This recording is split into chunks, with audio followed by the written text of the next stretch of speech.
Bom, então hoje a gente continua da aula anterior, que era a regionalização do Brasil, e a minha ideia foi nessa aula, como eu vi que muita gente realmente teve dificuldade na aula anterior para entender aquele concebido, percebido e vivido, eu achei pertinente que a gente começasse daqui, né? A gente continuasse a aula a partir disso, mas eu expandi um pedaço, porque eu percebi que naturalmente ficou um pouco confusas as ideias. Só me estranha hoje o baixo número de participantes. Acho que é porque ainda está começando a aula, o pessoal vai entrando aos poucos, mas me assusta porque na outra turma, geralmente, o pessoal, ao longo do tempo, começou de assistir a aula online, começou a assistir mais gravada, ou saiu do cursinho, então tem um problema de permanência aí, que é importante e perigoso, né? Por isso que eu me assusto um pouco com isso. Mas sem problema, vamos lá. Eu vou compartilhar com vocês o slide. E a ideia é que a gente converse, a ideia é que eu passe os slides e que a gente, na verdade, faça uma discussão para tentar organizar melhor as ideias acerca daquilo que a gente estava discutindo na aula passada, né? O percebido, o vivido e o concebido. Então, meio que eu expandi um pouco a aula, mas não tem problema. Como eu disse, semana que vem a gente vai ter uma aula extra para compensar isso. Na verdade, eu ainda vou marcar pelo menos 2 ou 3 aulas extras, porque naturalmente eu gosto de falar um pouco mais e não gosto de dar o conteúdo pela metade. E eu acho importante que vocês tenham o conteúdo completo, né? Então, eu vou compartilhar a tela aqui com vocês para a gente fazer as discussões. Bom, tá aí, pessoal. E aí? Eu coloquei só uma foto nesse slide. E aí, alguém imagina por que essa foto está aí? Difícil de dizer, né? Aqui é para a gente voltar a pensar aquela questão do percebido, do concebido e do vivido. Por enquanto, não se preocupem em retomar o que é essa definição, tá? Por enquanto, a gente vai pensar de um modo livre, tentando entender um pouco a geografia a partir das imagens, né? Bom, esse daqui é um trecho da rodovia dos imigrantes. Eu gosto bastante de ir para a praia, né? Geralmente eu vou para a praia toda hora, então esse é um trecho da rodovia dos imigrantes na passagem de subida para a serra. E eu, durante muito tempo, tomei essa rota, né? E sempre, nunca, né, me toquei na existência desse muro, né? Tem um muro ao longo da ponte que liga a praia com a serra. Então, sempre que eu passei, eu vi o muro, e para mim era o muro e tá tudo bem, sem importância, né? Só que teve um dia que eu resolvi descer de ônibus. E o ônibus que desce para a serra é um ônibus alto. E quando eu desci para a serra de ônibus, na verdade, quando eu subi de volta para casa, né? Quando eu estava subindo de volta à serra de ônibus, o ônibus sendo mais alto me permitiu ver sobre o muro. E aí, quando eu vi que estava do outro lado do muro, eu fiquei um pouco assustado. Então, aqui a gente vai começar a tentar entender essas questões, né? Que ainda estavam meio nebulosas na aula passada. Então, subindo a serra de volta, tendo a oportunidade de ver sobre o muro, né? Sendo que eu estava sentado, né? Num local mais alto, a minha visão foi essa daqui. Vocês sabem qual o nome que a gente dá para essas casas? Palafita. Isso, Miguel, isso aí, palafitas, né? Então, o que eu encontrei do outro lado do muro? O muro que não permite que ninguém de carro enxergue o que está do outro lado, né? Em Santos, a gente tem a maior favela de palafitas do Brasil. E era algo que eu nunca tinha percebido. Ou seja, aqui a gente tem que começar a ver essas questões, né? Do percebido, do vivido. Por que o muro estava ali? Né? Ou seja, por que numa ponte se coloca um muro? Né? Claro que o governo pode alegar uma série de razões técnicas, etc. Mas qual mensagem, que ideia de país, de cidade, de desenvolvimento que eles estavam tentando me passar? Ou seja, se eu não tivesse pego o ônibus, ou se não tivesse ônibus, para mim, essa realidade nem existiria. E, claro, para muitos que usaram o ônibus, essa realidade ainda não existe. Porque muitos que usaram o ônibus olharam e não perceberam. O que nos indica que demanda um certo olhar crítico. Porque muitas vezes a gente não percebe a própria cidade. E a própria cidade, muitas vezes, está 100% aberta para o nosso olhar. E isso é um processo de alienação. Isso é um processo de comprar uma certa ideologia, uma ideologia de individualismo, né? Vindo dessas práticas não liberais. Então, essa é a ideia do percebido, do vivido e do concebido que a gente vai ainda explorar um pouco mais. Tem um outro exemplo aqui na cidade de São Paulo, né? Durante os anos 90, teve um projeto urbanístico muito famoso, inspirado na cidade de Singapura, que foi conduzido pelo prefeito Paulo Maluf, né, dos anos 80 para os anos 90. E esse projeto de revitalização da cidade se chamava Projeto Singapura. O projeto tinha como princípio verticalizar algumas favelas, ou seja, diminuir, né, a expansão horizontal dessas favelas e verticalizar, construir prédios com moradia popular.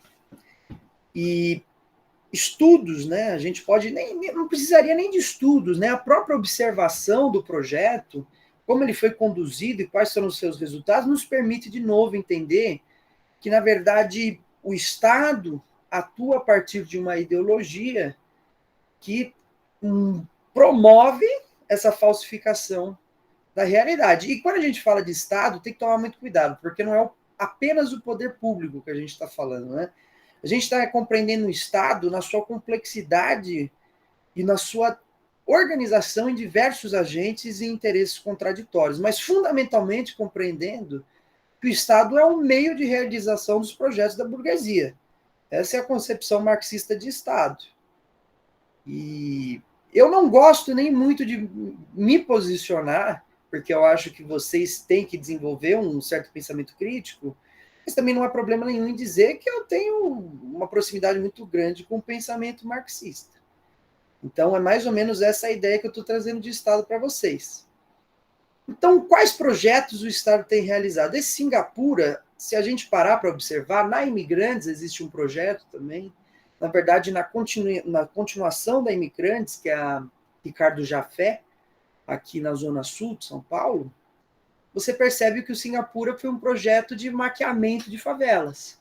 Ou seja, quando você olha de frente, os projetos foram feitos ao longo de avenidas muito movimentadas e na parte da frente das favelas. Ou seja, a parte da frente foi verticalizada.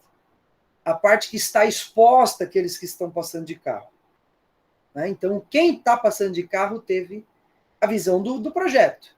Quem decidiu contornar, entrar à direita numa das ruas, percebeu que logo atrás do projeto Singapura é uma favela imensa aqui na Imigrantes. Então, são essas as realidades. Manda aí, Hugo. Professor, você falando aí sobre o projeto Singapura que aconteceu aí na cidade de São Paulo, certo? Uhum. Além da questão que nem você falou, né? Da parte de trás ainda continuar sendo uma favela gigante, as pessoas que passaram a morar dentro daqueles apartamentos, mesmo que moram dentro do apartamento, a realidade deles ainda é totalmente diferente. Então, eles não têm acesso à saúde, educação. Então, tipo assim, é uma máscara gigante, né? E falando, né, nesse caso, me veio até uma coisa na minha mente, que seria a arquitetura hostil, muito utilizado por vários governadores e prefeitos, por aí vai, né? Que é a questão de justamente mascarar um problema social da nossa sociedade, né? Com o intuito de deixar o ambiente mais limpo. Que nem ocorreu o último caso agora, acho que, eu não sei onde que foi, mas que o padre Júlio Lancelotti foi lá quebrar, em que eles colocaram um monte de pinos, né? Numa praça para evitar que moradores de rua conseguissem dormir lá. E também tem um caso, eu acho que também em Santos, se eu não me engano, uma região assim que teve uma revitalização, uma cidade portuária, assim, bem chique, e também que ficou bastante conhecido, como esse caso de arquitetura hostil. Poxa, Hugo, perfeito, ótimos comentários. Você captou muito bem, então, as ideias. É exatamente isso. Só que perceber isso, Hugo, demanda exatamente esse poder crítico. E eu fico muito feliz que você tenha essa capacidade de observação dessa arquitetura hostil. Essa arquitetura hostil, que a gente ainda vai estudar a geografia urbana, né, diz respeito ao modelo de cidade que a gente está pensando. Porque a gente pode pensar que a cidade é uma mercadoria. A cidade como um todo é uma mercadoria. E sendo uma mercadoria, só quem tem dinheiro para consumi-la é quem tem direito à cidade. Então, se você é morador de rua, você não tem direito, como a Sabrina disse, foi exatamente isso, né? O padre Júlio Lancelotti, ele quebrou, né, aquelas estruturas que eles colocam debaixo das pontes para, né, para impedir que as pessoas durmam por ali. Mas isso vai muito além, né? Em praças, eles trancam os bancos, né? Então, essa arquitetura hostil, vocês têm que parar e pensar qual é a origem disso? Qual a ideologia está por trás? Porque é uma ideologia de consumo. O negócio está muito mais escondido, né? Manda aí, Vitor. Eu acho, professor, que não vai... peraí. Opa, tá bem baixinho o áudio, Vitor. Tem como... Você consegue aumentar um pouquinho? Tá bom, Vitor. A Yasmin também deu uma boa referência, né? O livro Quarto de Despejo fala bastante disso, exatamente, né? Fala dessa exclusão do direito à cidade, ou seja, Carolina de Jesus é uma escritora que morava na várzea do rio Tietê. Por que ela morava lá? Isso que a geografia tem que fundamentalmente se perguntar. Por que que alguns moram onde moram? Porque não é um processo que se deu do dia para a noite, não é um processo que ocorre por acaso. A gente não pode... Gente, é muito superficial chegar e falar, olha, a pessoa está ali porque é vagabunda, porque não trabalha, porque, na verdade, a maioria ali trabalha muito. É um processo social, e como tal, a gente tem que entender ele assim. O Samuel disse... Opa, manda aí, Vitor. Será que conseguiu arrumar o Vitor? Tá funcionando agora? Agora tá bem legal agora. Agora foi. Então, professor, eu acho assim que não vai nem na questão de só impedir a visão, porque uma hora um ou outro acabam vendo como realmente a cidade é. Mas eu acho que é a questão de escolher quem vai ver e quem não vai. Ó, esse pessoal aqui a gente tem que dar uma visão bonita para eles, botar uma praia legal. Não é para eles verem aquele mundo de amontoado, de casa, não. A gente tem que dar uma visão bonita para eles. Isso me lembra até um conto, que eu não vou saber agora o nome dele, mas eu acho que é o Menino de Ouro, que tem a estátua de um menino dentro de uma casa, e para ele o mundo era aquilo. E quando ele vai descobrindo como era lá fora, ele vai pedindo para a andorinha levar pedaços de ouro da estátua dele para os outros. Porque a imagem que vendiam para ele era aquela, do mundo perfeito. Mas não é. Perfeito. Não, é isso também. Porque observar demanda também compreender ou se assustar, né? E geralmente as pessoas não se assustam. Eu fiquei chocadíssimo com a imagem quando eu passei e vi a favela de Palafitas. Eu falei, nossa, eu passo direto por aqui, eu nunca vi isso, como que pode? Né? E a maioria das pessoas ou estava no celular, ou ouvindo música, ou olhando mesmo, mas provavelmente pouco chocadas. Né? Porque naturalmente a gente é assim. Quando a alienação se dá, quando você passa do lado de um morador de rua e não entende por que ele está ali, ou não chega nem a observar, não chega nem a sentir a sua presença. A alienação é quando a gente fala, a vida é assim, então tá bom, tá? Passou, acabou, e não se choca. Esse poder do choque é muito importante, porque revolta, e tem que revoltar, e tem que estimular a gente a questionar quais projetos a gente escolhe como sociedade. Tem que chocar e tem que buscar compreender, na medida do possível. O Samuel diz, espera aí, professor, o que é arquitetura hostil? A arquitetura hostil é essa ideia de que a cidade é feita para o consumo. A gente vai discutir essa arquitetura hostil em geografia urbana. É uma cidade que é hostil aos seus habitantes, né? Ao menos aqueles que não têm dinheiro para pagar, né? Ou seja, com aqueles que podem consumir a cidade é receptiva. Você tem ótimos restaurantes, uma vida noturna agitada em São Paulo, né?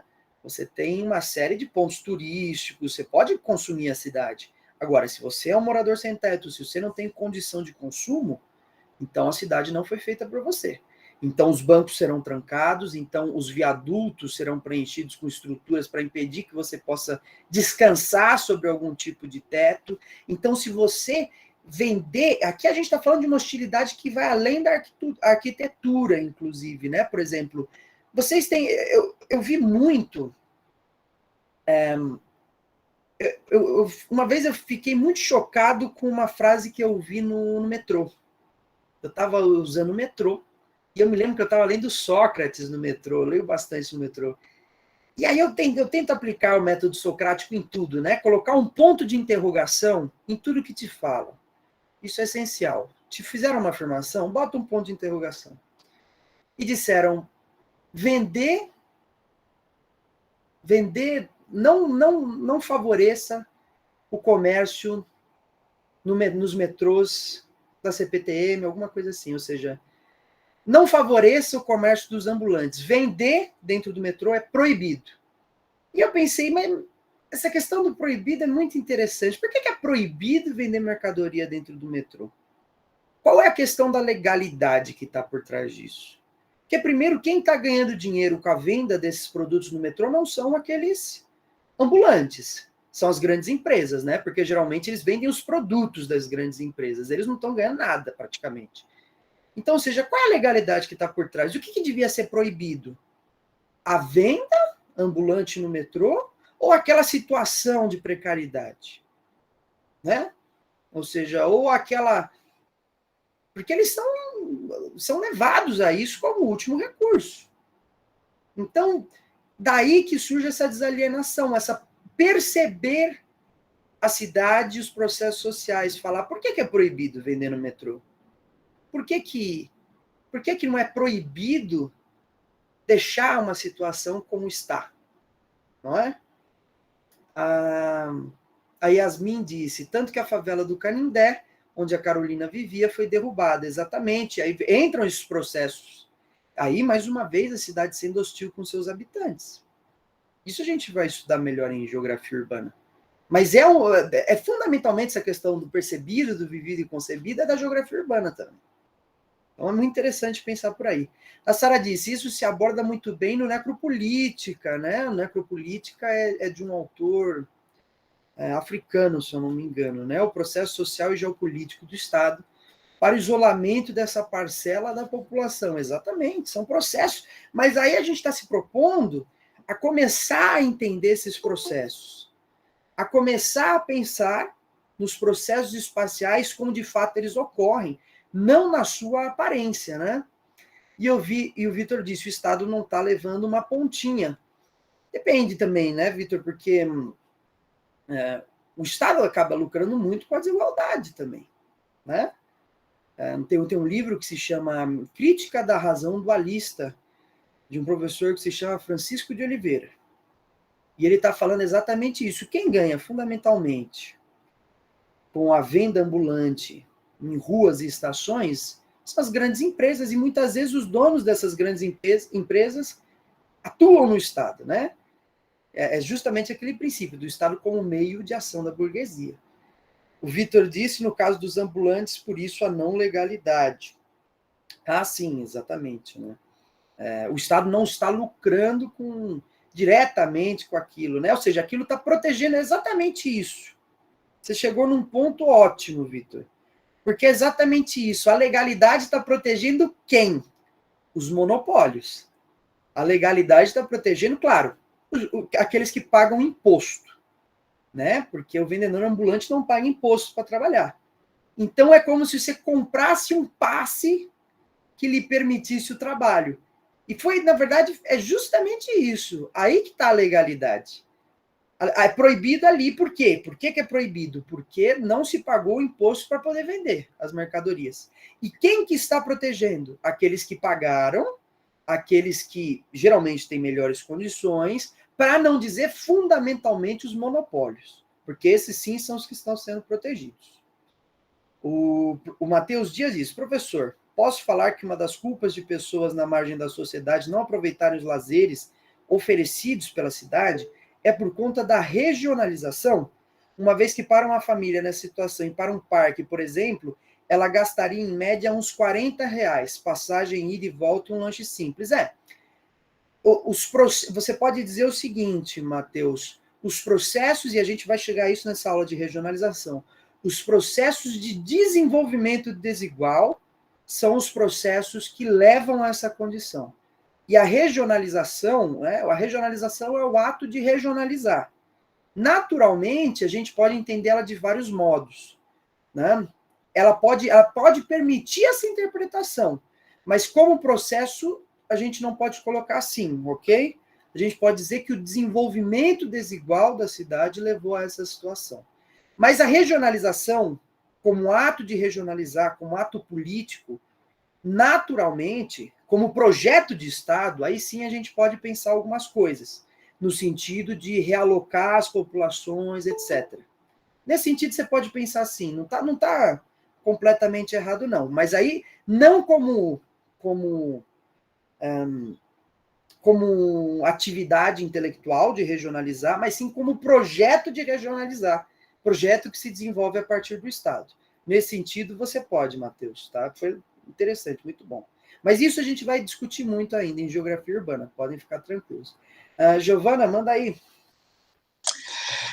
É que isso me fez, tipo, refletir sobre várias coisas, e eu não sei se é ruim. Eu até discuti com uma outra professora minha sobre a questão de, por exemplo, do movimento dos trabalhadores sem terra, né, que ocupam uma série tipo, de lugares por conta dessa, tipo, de extrema pobreza, da falta de assegurabilidade do governo, por falta de políticas públicas de desenvolvimento, e tende a ocupar esses lugares, esses terrenos. E aí, depois, eles são, tipo, condenados, são expulsos de lá, obrigados a sair, sem ter onde ficar, sem ter condições, tipo, de sobreviver mesmo, uma questão de sobrevivência. A pandemia também acentuou muito isso. E eu fico pensando, refletindo, o quanto isso, tipo, é chocante, e cada vez mais a gente tem uma situação de diferenças e, tipo, separação entre as classes. E, por exemplo, eu moro na periferia. Então, tipo, isso já é um alvo para que as pessoas rotulem, nossa, então não vai ter, por exemplo, lazer, nada de cultura, nada, porque não é favorável para o Estado, não é favorável para a classe, tipo, elitista que vai deter de um conhecimento e de um poder, consequentemente, e aí eles vão passar a dominar, tipo, essa parcela populacional. Então, eu vejo que, tipo, o processo de segregação e essa ocupação e essa marginalização também advém principalmente de todo esse sistema que faz com que a gente, tipo, não tenha possibilidade nenhuma de crescer. E aí é um jogo político de pessoas que pessoas pobres contra pessoas pobres, porque essas não vão ter acesso à educação, não vão ter possibilidade de ter uma saúde de qualidade, de ter nenhum direito mesmo de subsistência, e vão, né, tipo, em condições péssimas, sabe? Então, é uma questão, tipo, muito absurda, sabe? Você começa a ver e você fala, meu Deus, parece que é outro mundo, é outra realidade, assim. É muito complexo isso, e dá para abordar, tipo, vários aspectos dessa questão, sabe? É muito chocante, assim, para mim. Sim, não, perfeito, Giovana. Inclusive, você falou uma coisa interessante. Você disse assim, os pobres contra os pobres. O professor Milton Santos, com quem eu espero que a gente veja bastante coisa ainda no curso, dizia sobre a alienação o seguinte: a alienação vem dessa fragilidade dos indivíduos, quando eles conseguem perceber mais as suas diferenças do que os fatores de união. Ou seja, é exatamente isso a alienação. Quando você não percebe quem está do seu lado, quando você não percebe aonde você está localizado na sociedade, quando você não percebe por que você está localizado ali. E compreender esses processos é muito importante, porque a gente vive e às vezes aceita a sociedade tal como ela é na sua configuração espacial. Aqui é a favela, sempre foi assim. O nome, eu já vou te dar a palavra, viu, Fernanda? Pode ficar tranquilo, só vou fazer um comentário. O nome favela é um nome interessantíssimo para discutir essa maquiagem que o Estado promove. Quem sabe me dizer da onde que veio esse termo, favela? Por que se chama favela? Favela vem de uma flor que vem do Rio de Janeiro. Isso foi na época que a família imperial veio para o Brasil e as pessoas que moravam, acho que perto da praia, tinham que sair das suas casas, junto com os bandeirantes que voltaram da briga, os soldados, e aí se acumularam no Rio de Janeiro e foram para os morros. E lá tinha muita flor de favela, eu acho assim que se fala. Então eles começaram a falar que as pessoas eram da favela, por causa daquela flor. Uhum. Ótimo, Natália. Na verdade, a história que eu conheci era outra, mas pode ser que essa daí tenha fundamento também. Né? Nunca ouvi essa história, mas pode ser que esteja certo, sim. A história que eu ouvi é que favela, na verdade, era uma flor é uma flor, na verdade, nordestina, e que ela existia, é claro que provavelmente pode ter pés de favela aqui no Rio de Janeiro, né? Mas que era plantada aos arredores de Canudos. E quando os soldados foram lutar em Canudos, a promessa é que quando eles voltassem, eles teriam, além da liberdade, né, a garantia da casa própria. Né? Na verdade, liberdade não, perdão, a casa própria, né, já está na época da República, né, não tinha mais escravidão. Então, eles teriam a casa própria, era uma das promessas do governo. Eles foram em Canudos, eles massacraram a população do Arraial, uma população pobre, sertaneja, muito sofrida, massacraram a população inteira de Canudos a golpes de baioneta, ou seja, eles não dispararam tiros, mataram todos a facadas, retornaram para o Rio de Janeiro e o governo não deu a casa própria. E aí é a origem da alta concentração de favelas nos morros ao redor das cidades. Os soldados, que não tiveram a casa própria, decidiram construir alguns assentamentos esperando a resposta do governo e, a partir disso, eles deram o nome daquela flor que eles encontraram ao redor do Arraial de Canudos, favela. Mas não importa nem qual que seja, na verdade, a narrativa correta, porque as duas são interessantes para a gente entender processos que aconteceram que estão escondidos e que foram marginalizados. E que hoje se fala, por exemplo, não pode mais chamar de favela. A gente tem que chamar de subúrbio ou de, enfim, comunidade. Eu falo, é favela. Claro que é favela. Por quê? Porque a favela traz esse nome, a favela traz essa história que estão tentando apagar com a mudança. Então, o bairro do Japão Liberdade, pessoal. Por que colocaram Japão no nome do bairro? Né? Japão Liberdade, vocês sabem, eu já vou te dar a palavra, viu, Fernando? Perdão, tá alongando. Vocês sabem por que o que era ali no bairro da Liberdade? Quem sabe? Eu acho que foi... Desculpa. Porque, assim, me corrija se eu estiver errado, mas antigamente tinha muitas pessoas negras que viviam lá.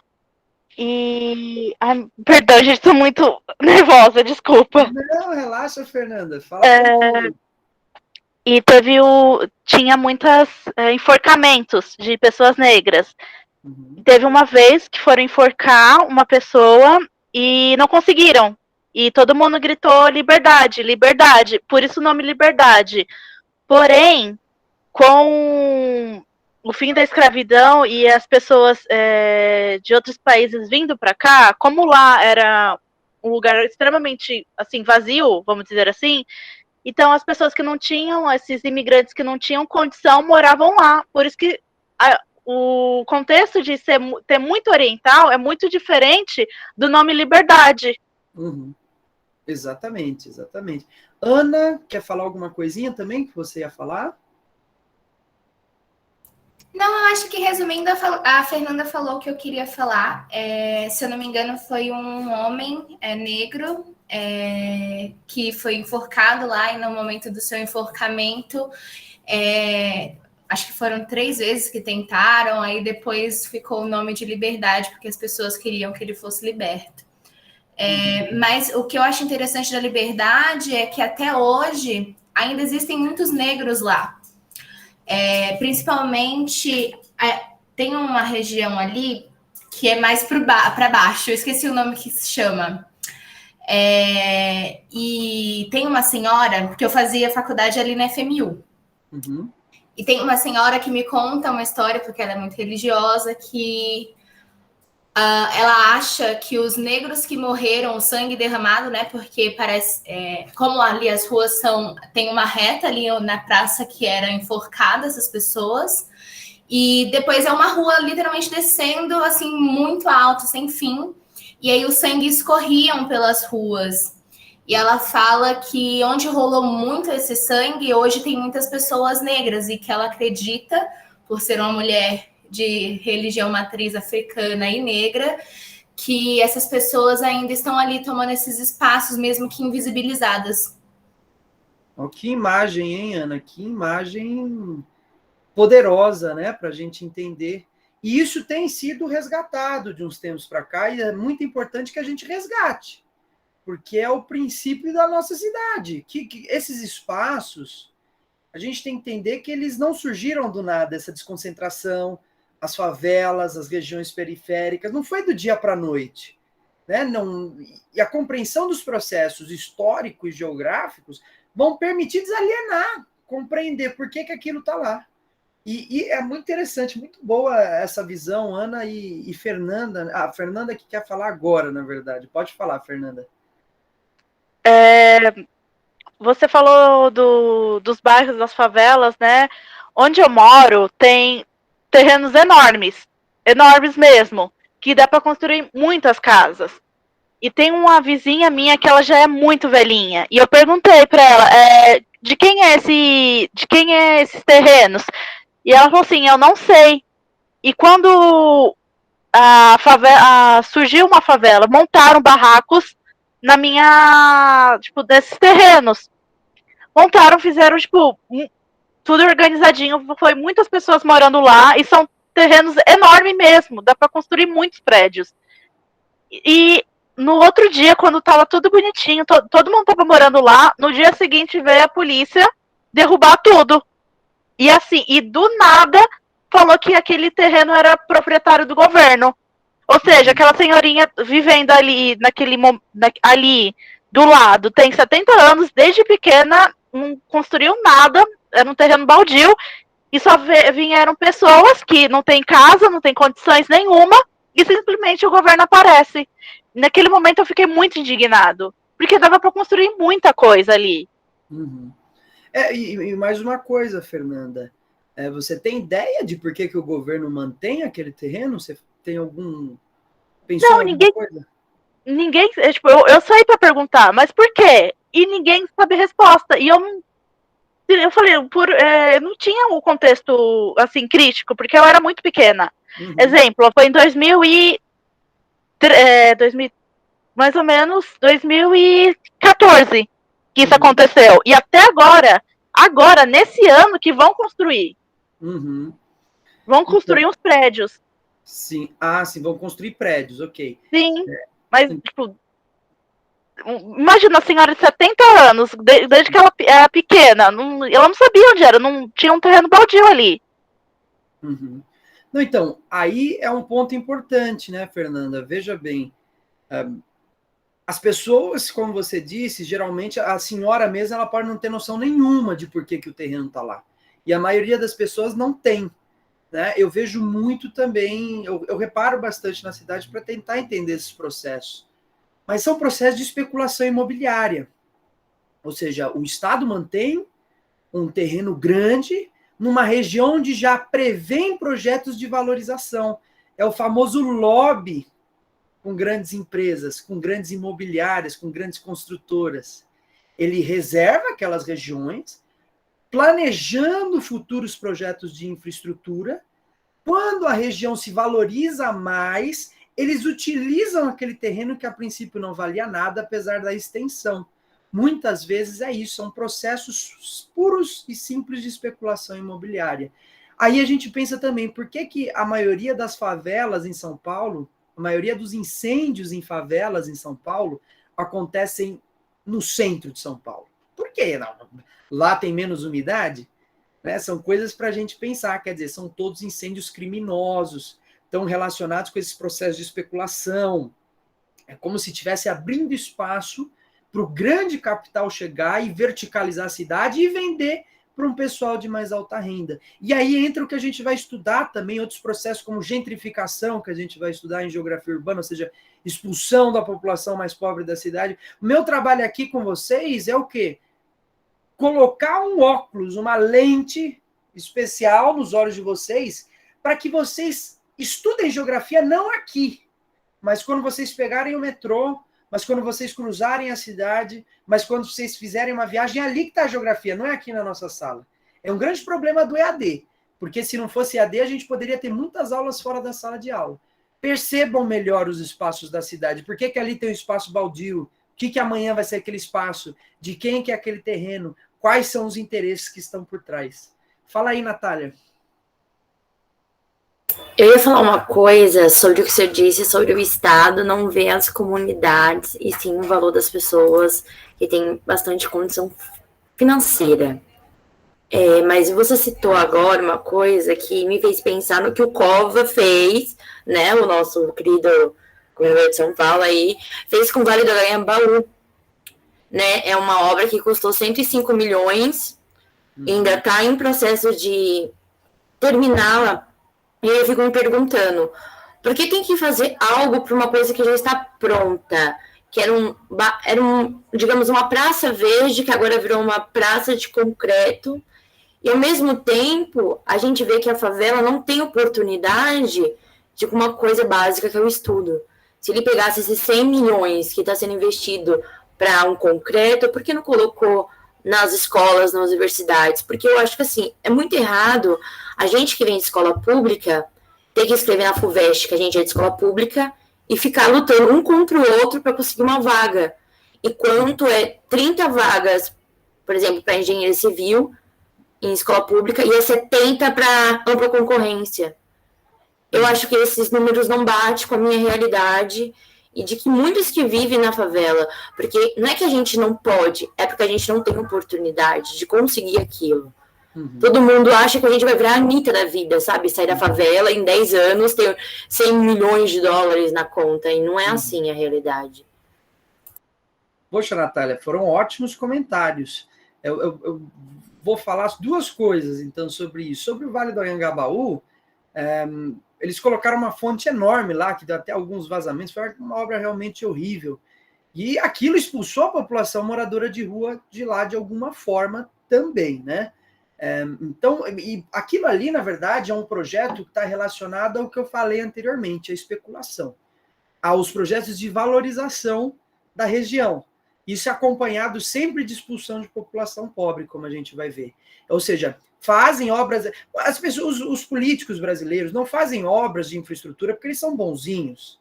O metrô de São Paulo é a maior especulação imobiliária que existe. Vai comprar um apartamento do lado de um metrô. O preço é 5, 6 vezes mais caro. Por quê? O Estado ele age na criação de infraestruturas para valorizar. Geralmente, o que é o lobby?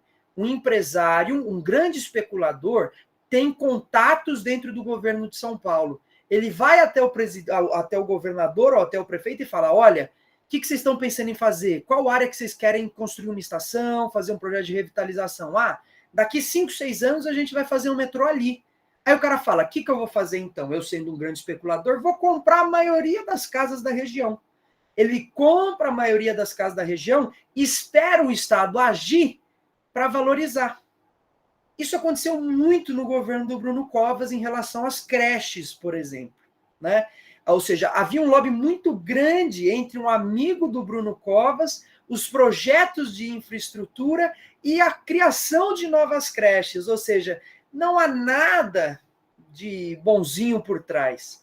A ideia é o quê? Construir infraestruturas para possibilitar a valorização da região e a especulação imobiliária. E o cara vai, compra uma casa, está valendo 200 mil. Quando o metrô termina, vale 500 mil a casa. Ele vende ou ele aluga e ganha mais dinheiro em cima daquilo. É uma forma de especulação 100% garantida. E é uma prática ilegal, por isso que se chama lobby. Acontece muito lobby, na verdade, existem grandes lobistas com o governo, né? É legal um pouco entre aspas, né? Então, são processos que acontecem, o Vale do Anhangabaú está dentro desse processo. E sobre o vestibular é outra coisa muito interessante. Eu quero muito, a gente fez um aulão sobre Afeganistão, E eu quero muito fazer um aulão agora sobre educação, para a gente tentar desmistificar essas coisas. Porque, vejam bem, a ideia que eles vão te passar no vestibular é: você é incapaz, você não estudou, você não se esforçou, você não é inteligente, quando, na verdade, estão te colocando numa concorrência absurda, porque não há investimento nas universidades, porque não há investimentos na criação de novas vagas, porque a ideia do Estado é destruir a universidade pública para a universidade privada crescer. E isso está dentro da geopolítica também. São processos da geopolítica. Essas duas coisas são muito importantes que você falou, viu? A Ana estava com a mão levantada. Se quiser falar, Ana, pode ficar à vontade. Ok.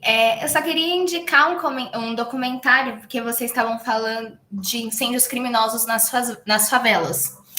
E recentemente eu vi um documentário que se chama Limpam com Fogo, tá no YouTube. Eu vou colocar o link aqui. Que eu gosto também da ideia que o documentário traz, né? Além dele falar sobre os incêndios criminosos que acontecem em regiões que estão tendo a sua infraestrutura valorizada e tudo mais, que acho que acontece justamente isso que o professor disse, de eu compro aqui enquanto ainda não está valorizado, espero um pouquinho, espero valorizar e vendo por milhões.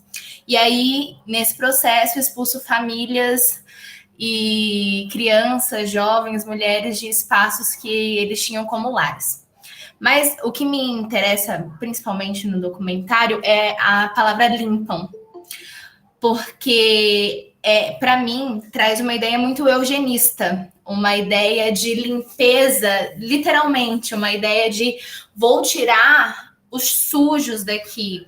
E aí, se a gente considerar o Brasil, que a população pobre tem, em sua maioria, pessoas pretas, acho que esse limpar vai muito mais a fundo, sabe? E aí tem outro que eu acho que talvez não trate muito sobre isso, mas trata de uma percepção das pessoas, né, das pessoas de coberturas sobre quem está abaixo delas, porque eu acho que esse documentário me causa tanta raiva que eu não consigo me expressar de forma educada para falar das pessoas que lá aparecem. Mas é basicamente pessoas que moram em coberturas e que têm uma visão assim totalmente distorcida do que acontece abaixo delas. E além de o motivo por muitas delas estarem em coberturas é justamente o se afastar da população, é o estar por cima da população. Aí eu vou mandar os dois aqui, e eu acho que é muito interessante para contextualizar o que o professor está dizendo mesmo, é só completando. Perfeito, Ana. Esses dois documentários pode mandar. Eu ia recomendar também eles em Geografia Urbana. Muito bom saber que você conhece eles dois, né? O Limpam com Fogo é um documentário muito importante para entender esse processo em São Paulo.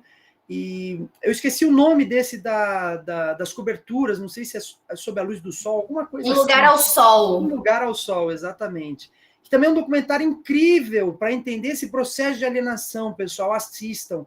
Vale a pena, vocês vão se revoltar, mas vale muito a pena assistir. Valeu aí pelas recomendações, viu, Ana? Agora, o Vitor. Manda bala aí, Vitor. Assim, que nem a Ana falou, só complementando um pouco, eu estava vendo um negócio um dia desses, tratando mais de forma cômica, né? E um dos personagens da obra, ele chega lá e ele tá numa cobertura de um prédio, assim, ele olha pela janela e começa a falar, ha, todo mundo parece uma formiguinha daqui de cima, eu me sinto super poderoso. E, infelizmente, é algo que, se a gente parar para pensar, realmente acontece. Porque a cobertura é mais cara? Porque sempre querem ir para a cobertura e a gente vai ver um filme e aquela sociedade mais alta sempre é quem mora na cobertura, algo do tipo assim. Exatamente. Aí tem um fenômeno psicológico mesmo, né? É o estar por cima dos outros. E é verdade, quer dizer, se vocês assistirem esse documentário que a Ana recomendou, vocês vão perceber isso. A valorização dessas coberturas talvez seja muito mais em função do fetiche por essas coberturas do que, de fato, pelo espaço dessas coberturas. Tem uma mulher no documentário que ela fala, eu adoro a cobertura porque eu tenho 2 andares, então, enquanto os meus convidados esperam, no andar de baixo, eu me arrumo no andar de cima. Ou seja, tá todo mundo esperando a princesa ficar pronta para começar a jantar ou para conversar. Ou seja, antes de chegar na minha casa, que seria o último andar, você tem que esperar a minha presença, a minha boa vontade. Então, eu estou na varanda, né, nesse espaço lá em cima.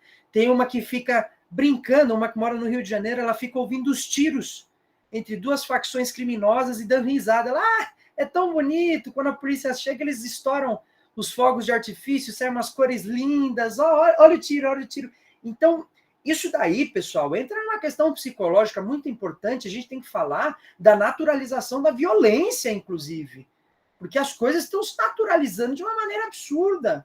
Falando de eugenismo, de limpeza social, o coronavírus é isso. O Estado não agiu porque sabe que a maioria da população pobre é o grosso de quem está sofrendo nessa situação. O coronavírus é isso. Ciclicamente, o Estado aplica projetos de limpeza social, que é esse eugenismo, que acho que foi a Ana ou a Fernanda que falou, se eu não me engano. Perdão, pessoal. Ou seja, esse projeto de limpar, né? Esse projeto de destruir os desfavorecidos, né? O coronavírus é isso. Assim como em Minas Gerais tem um documentário ótimo que se chama Holocausto Brasileiro. Durante a ditadura mandavam para lá o quê? Homossexuais, prostitutas, viúvas, idosos. O que é isso? Eugenia. Limpar esse pessoal que atrapalha a sociedade. Entendeu? Manda aí, Fernanda. Então, assim, para você falou disso, eu me lembrei, como meu cunhado é engenheiro, então ele sempre traz algumas histórias assim. Uma vez ele foi fazer meio que uma parceria para construir prédios, e era num lugar pobre, e ele chegou e falou assim, e o elevador? Aí o moço, né, que é um burguês safado, falou, não vai ter. Aí você, como assim não vai ter? E gás embutido? Também não vai ter. Tá, mas vai ser quantos andares? Não, aqui eles são muito pobres, então não vai ter nada disso. Tipo, eram uns prédios altos. E ele falou, tá, e como vai ser o elevador? Não vai ter. Eles que andem. E eu fiquei, o básico que é um elevador, um gás embutido, o cara chegou e falou assim, não vai ter. Porque aqui é um lugar muito pobre. Eles não têm, eles não vai ter. Simplesmente, eu não quero que tenha, então não vai ter. Uhum. Não, esse processo, Fernanda, é interessante. Eu sei que já está acabando a aula. Eu vou pegar um pedacinho do intervalo de vocês, né? Que acho que vocês têm um intervalo agora. Se eu vou conferir, eu sempre confiro, né? Parece que eu tenho alguma dificuldade. Vocês têm um intervalinho. Agora eu vou só fazer algumas observações. Isso que a Fernanda falou é muito interessante e me faz pensar, na verdade, sobre o cursinho. Me faz pensar sobre a posição de vocês aqui. Vocês têm que também se colocar, porque a geografia, o pensamento crítico vai se fazer no dia a dia de vocês. Então, percebam a posição de vocês no cursinho. Porque a quantidade de vezes que eu ouvi, não adianta trazer esse material para o pessoal, eles não têm condição de entender. Não adianta discutir epistemologia com aluno de cursinho popular. Eles não têm condição de entender. A quantidade de vezes que eu vi isso, não de pessoas dentro do cursinho, mas de muitas outras, né? Foi gigante. Ou seja, vocês, por estarem aqui, já estão sendo discriminados. Como incapazes, como imbecis, porque quando se recusam a dar um material de qualidade de vocês, para vocês, quando vocês ficam estudando com coisinha básica, é te chamar de imbecil. Você é imbecil, não vou trazer um material completo para você. Enquanto isso, no outro colégio que eu dou aula, que se pretende de elite, eles estão estudando todo o material que eu estou trazendo para vocês.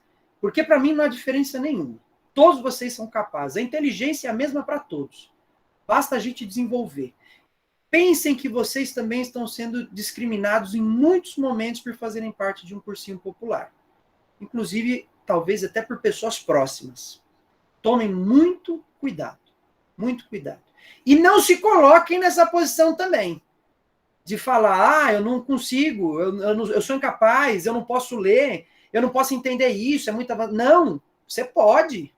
Claro, vença, além de vencer sua preguiça, se coloque na posição.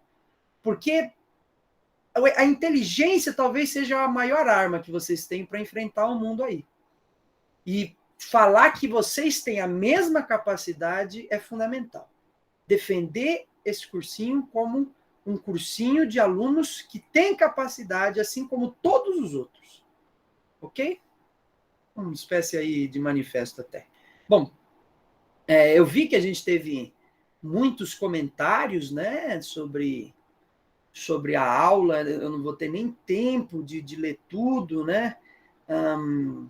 Eu vou fazer o seguinte, eu até prometi trazer os da semana passada para a gente discutir agora. E eu vou fazer isso na próxima aula, tá, gente? Eu vou trazer esses comentários aqui, eu vou salvar, porque o chat fica salvo, e eu trago na aula que vem para a gente continuar a discussão. E aí a gente vai só definir concebido, vivido e percebido e dar continuidade na aula, ok? Mas por hoje tá tranquilo, a gente fez uma boa discussão. Pode falar, Bruna. Eu gostaria de os ricos daquilo que eu não compro, né? Não adianta ter de pagar uma boa mensalidade. Tá cortando seu áudio, eu não estou escutando ele direito. Indo agora? Acho que sim. Davi? Fala aí.